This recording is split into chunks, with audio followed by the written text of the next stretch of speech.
Daily Effective Prayer for Financial Blessing, Tagalog.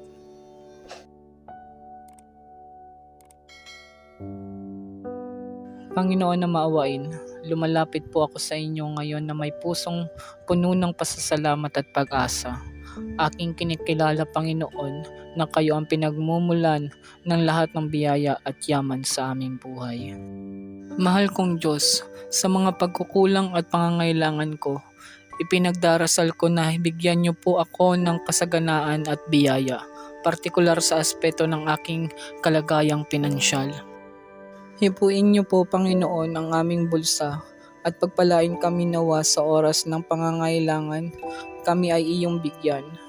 Inilalapit ko rin, Panginoon, ang aming trabaho at extra income na maging daan sa isang masagana at puno ng pinansyal na pagpapala. Ama, alam ko na sa inyong mga kamay ang lahat ng bagay at alam niyo ang mga pangangailangan ko bago ko pahilingin. Kaya't itinuturing ko po ang aking panalangin na ito'y bilang pagsasumamo na inyong dinggin at tugunan. Ayon sa inyong salita, maaari ninyong basbasan ang mga nagsusumamo sa inyo. Naway pagpalain niyo po akong lubos upang magampanan ang aking mga obligasyon, maging tapat sa mga pagkakataon na itinataguyod niyo sa akin, at maging katuwang sa mga gawain ninyo na naglalayong kabutihan ng lahat.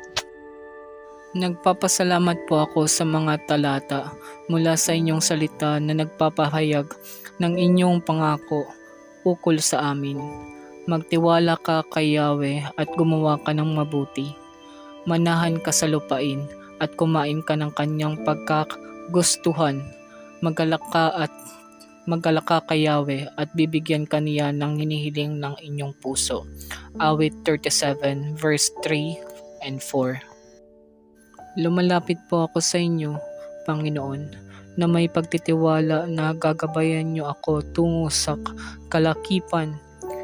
Inilalaga ko ang aking pangarap na hindi lamang para sa sarili, kundi para rin sa pagtutulungan at pag-aambag sa mga nangangailangan.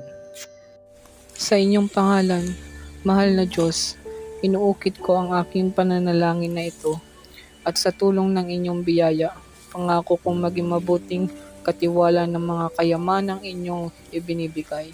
Amen. Lord God, inilalapit ko rin po ang mga panalangin ng mga nag-comment po sa ating channel. Lord God, nawa po ay pagkalooban niyo po sila ng financial blessing. Mangyari po at matupad ang kanilang mga dasal. Ito po ay idinadalangin ko sa Panginoon sa pangalan ng mahal na Jesus. Amen. Hindi po nating tatandaan, libre lang po magdasal pero may sukli galing sa Panginoon.